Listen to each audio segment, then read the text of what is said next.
നോക്കടാ പോകാൻ സമയല്ലേ. ഇപ്പൊ ശരിയാവും കേട്ടോ, എല്ലാം കഴിഞ്ഞു.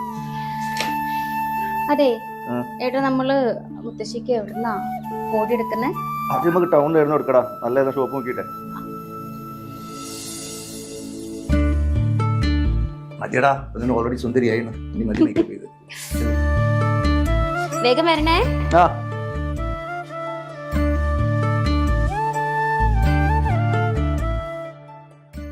ഇങ്ങനെയുള്ള വാർത്തകൾ വരുന്നത് തന്നെ നാണക്കേടാണ്. അതും സാക്ഷര കേരളത്തിൽ അധ്യാപകർ ജാഥ നടത്തിയുള്ള വാർത്ത, അത് വളരെ ലജ്ജാകരമായിട്ടുള്ള കാര്യം കൂടിയാണ്. ഇത് ടീച്ചേഴ്സ് അധ്യാപകരായി പോലും എനിക്കൊരു കൊറിയർ വരും കേട്ടോ, അതൊന്ന് വാങ്ങി ഒപ്പിട്ടേക്കണം.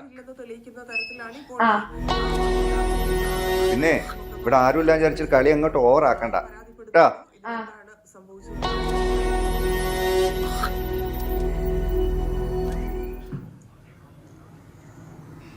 മോളെ അമ്മ, ഞങ്ങളെ എന്റെ മുത്തശ്ശിയുടെ അടുത്തേക്ക് പോവാ ഓണക്കോടി കൊടുക്കാന്. ഞങ്ങള് വൈകിട്ടേ വരുള്ളൂ. ടേബിളിൽ ഫുഡൊക്കെ എടുത്തു വെച്ചിട്ടുണ്ട്, കഴിച്ചോണേ. മോളെ അമ്മു, ഈ സാരി എങ്ങനെയുണ്ട്? എനിക്ക് ചേരുന്നുണ്ടോ? പിന്നെ നന്നായി ചേരുന്നുണ്ട്. ദീപക്കുട്ടിക്ക് കളർ അടിച്ച പോലെ. എന്റെ പൊന്നു ചേർത്തി, ഈ തടി ഒന്ന് കുറച്ചുകൂടെ. ഒരു ചുരിദാർ ഇട്ടാ പോലെ ചേച്ചിക്ക് ഈ സാരി കൊടുക്കണം. എന്നാ മേമയുടെ വീട്ടിലെ കല്യാണത്തിന് പോയപ്പോ ആ മാധവി ചെറിയ ഇതന്നെ പറഞ്ഞത്. ഓരോരുത്തർക്കും യോജിച്ച ഡ്രസ്സില്ലേ, അതിനനുസരിച്ച് ഇട്ടാ പോരെ. ഈ ആൾക്കാരെ കൊണ്ട് വായിപ്പിക്കണം. മോളെ, എനിക്ക് കോൺഫിഡന്റ് ആയിട്ടുള്ള വേഷം ഇതാണ്, അതല്ലേ ഏട്ടത്തി തിട്ടത്. അതെ അതെ, ചേച്ചി കോൺഫിഡൻസ്, ബാക്കിയുള്ളവർക്ക് പരിഹാസം. ഞങ്ങളൊന്ന് പുറത്തു പോകുമ്പോ ആരും പരിഹസിക്കുന്നില്ലല്ലോ. ആദ്യം പൊണ്ണത്തോടെ ഒന്ന് കുറയ്ക്കും, അപ്പൊ തന്നെ എല്ലാം ഓക്കെയോ. അതിന് ഞാൻ എന്താ മോളെ ചെയ്യാ? ഞാൻ അങ്ങനെ. ചേച്ചി എന്താ ചെയ്യാന്ന് എന്നോട് പറഞ്ഞ് തർക്കിക്കാൻ നിൽക്കണ്ട. പരിഹാസം വരാതെ ഇങ്ങനെ ജീവിക്കാൻ നോക്ക്. അതല്ലെങ്കിൽ മറ്റുള്ളവർക്ക് നാണക്കേട് ഉണ്ടാക്കത്തെ ഇങ്ങനെ ഇറങ്ങാതിരിക്കാൻ പറ്റുമോ? നീ എന്താ പറഞ്ഞേ? നിന്റെ 5-ാം വയസ്സിൽ ഇവിടെ കേറി വന്നവളാ അവള്. അച്ഛനും അമ്മ മരിച്ചു പോയപ്പോ നിന്റെ എല്ലാ കാര്യം നോക്കിയിരുന്ന ഇവളാ. എന്നിട്ടിപ്പോ വളർന്ന് വലുതായപ്പോ നീ ഇവളോട് എന്താണ് ഈ ചെയ്യുന്നത്? ഇന്ന് മുതലാടി ഇവളോട് നിനക്ക് ഇഷ്ടമല്ലാണ്ടായത്. ഇവളെ കണ്ട് ഇഷ്ടപ്പെട്ടിട്ട് തന്നെയാ ഞാൻ ഇവളെ കല്യാണം കഴിച്ചത്. എനിക്കില്ലാത്തൊന്നും നിനക്ക് വേണ്ട. നിനക്കറിയില്ലടി ഇവൾക്ക് സുഖമില്ലാത്ത കാര്യം. PCOD ഉള്ള ഏത് സ്ത്രീക്കും ഇത് തന്നെയാണ് അവസ്ഥ. പിന്നെ എന്റെ മോള് ഓവറായിട്ട് ഇവളുടെ കാര്യത്തിൽ ഇടപെടണ്ട. ഇവളുടെ കാര്യത്തിൽ പരാതി പറഞ്ഞവരുണ്ടല്ലോ, ഓർക്കില്ല പണി ഞാൻ കൊടുത്തോളൂ. ഇത്തിരി തടിയല്ലേ, അത് ഞാനങ്ങ് സഹിച്ചോളാം. എടി, ഒരു കാര്യം മനസ്സിലാക്കി, തടിയിലും സൗന്ദര്യത്തിലും ഒന്നല്ല കാര്യം. നിന്നെപ്പോലുള്ള ദുഷിച്ച മനസ്സ് അതേതായാലും ഇവൾക്കില്ല. അതാണ് നിന്റെ പ്രശ്നം. മേലാൽ ഈ പാവത്തിനെ എങ്ങാനും പറഞ്ഞ് വേദനിപ്പിച്ച വിവരം അറിയില്ലേ, മനസ്സിലായിക്കോ.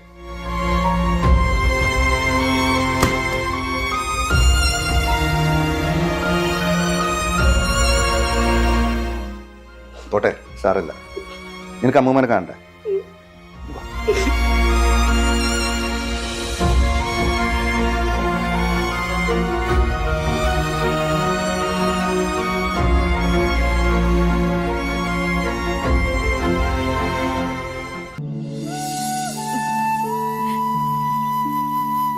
നോക്കടാ പോകാൻ സമയല്ലേ.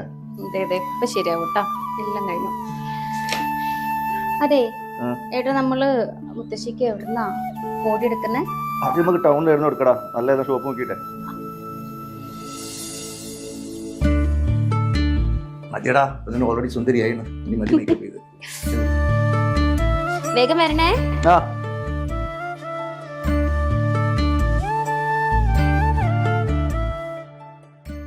ഇങ്ങനെയുള്ള വാർത്തകൾ വരുന്നത് തന്നെ നാണക്കേടാണ്. അതും സാക്ഷര കേരളത്തിൽ അധ്യാപകർ ജാഥ നടത്തിയുള്ള വാർത്ത, അത് വളരെ ലജ്ജാകരമായിട്ടുള്ള കാര്യം കൂടിയാണ്. ഇത് ടീച്ചേഴ്സ് അധ്യാപകരായി പോലും എനിക്കൊരു കൊറിയർ വരും കേട്ടോ, അതൊന്ന് വാങ്ങി ഒപ്പിട്ടേക്കണം. തെളിയിക്കുന്ന തരത്തിലാണ് ഇപ്പോൾ പിന്നെ ഇവിടെ ആരും ഇല്ലാന്ന് വിചാരിച്ചിട്ട് കളി അങ്ങോട്ട് ഓവർ ആക്കണ്ട കേട്ടാ. സംഭവിച്ചത്.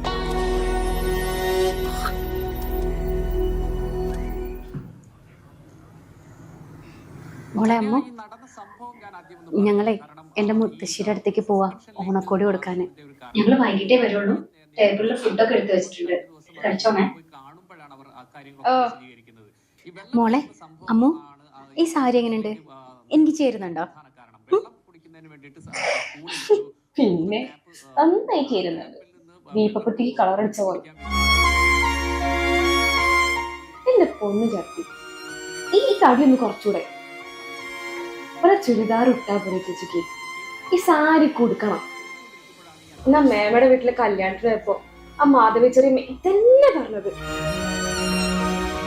ഓരോരുത്തർക്കും യോജിച്ച ഡ്രസ്സില്ലേ, അതിനനുസരിച്ച് ഇട്ടാ പോരെ. ഈ ആൾക്കാരെ കൊണ്ട് വായിപ്പിക്കണം. മോളെ, എനിക്ക് കോൺഫിഡന്റ് ആയിട്ടുള്ള വേഷം ഇതാണ്, അതല്ല ഏട്ടത്തി തിട്ടത്. അതെ അതെ, ചേച്ചി കോൺഫിഡൻസ്, ബാക്കിയുള്ളവർക്ക് പരിഹാസം. ഞങ്ങളൊന്ന് പുറത്തു പോകുമ്പോ ആരും പരിഹസിക്കുന്നില്ലല്ലോ. ആദ്യം ഈ പൊണ്ണത്തോടെ ഒന്ന് കുറയ്ക്കും, അപ്പൊ തന്നെ എല്ലാം ഓക്കെയോ. അതിന് ഞാൻ എന്താ മോളെ ചെയ്യാ? ഞാൻ അങ്ങനെ ചേച്ചി എന്താ ചെയ്യാന്ന് എന്നോട് പറഞ്ഞ് തർക്കിക്കാൻ നിൽക്കണ്ട. പരിഹാസം വരാതെ എങ്ങനെ ജീവിക്കാൻ നോക്ക്. അതല്ലെങ്കിൽ മറ്റുള്ളവർക്ക് നാണക്കേട് ഉണ്ടാക്കത്തെ ഇങ്ങനെ ഇറങ്ങാതിരിക്കാൻ പറ്റുമോ? നീ എന്താ പറഞ്ഞേ? നിന്റെ 5-ാം വയസ്സിൽ ഇവിടെ കേറി വന്നവളാ അവള്. അച്ഛനും അമ്മ മരിച്ചു പോയപ്പോ നിന്റെ എല്ലാ കാര്യം നോക്കിയിരുന്നവളാ. എന്നിട്ടിപ്പോ വളർന്ന് വലുതായപ്പോ നീ ഇവളോട് എന്താണ് ഈ ചെയ്യുന്നത്? ഇന്ന് മുതലാടി ഇവളോട് നിനക്ക് ഇഷ്ടമല്ലാണ്ടായത്. ഇവളെ കണ്ട് ഇഷ്ടപ്പെട്ടിട്ട് തന്നെയാ ഞാൻ ഇവളെ കല്യാണം കഴിച്ചത്. എനിക്കില്ലാത്തൊന്നും നിനക്ക് വേണ്ട. നിനക്കറിയില്ലടി ഇവൾക്ക് സുഖമില്ലാത്ത കാര്യം. PCOD ഉള്ള ഏത് സ്ത്രീക്കും ഇത് തന്നെയാണ് അവസ്ഥ. പിന്നെ എന്റെ മോള് ഓവറായിട്ട് ഇവളുടെ കാര്യത്തിൽ ഇടപെടണ്ട. ഇവളുടെ കാര്യത്തിൽ പരാതി പറഞ്ഞവരുണ്ടല്ലോ, ഓർക്കില്ല പണി ഞാൻ കൊടുത്തോളൂ. ഇത്തിരി തടിയല്ലേ, അത് ഞാനങ്ങ് സഹിച്ചോളാം.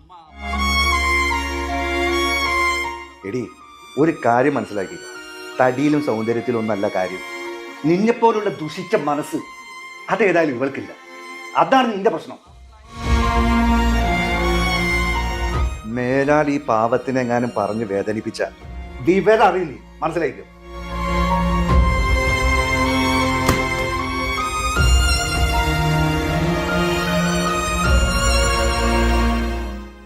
പോട്ടെ, സാരല്ല.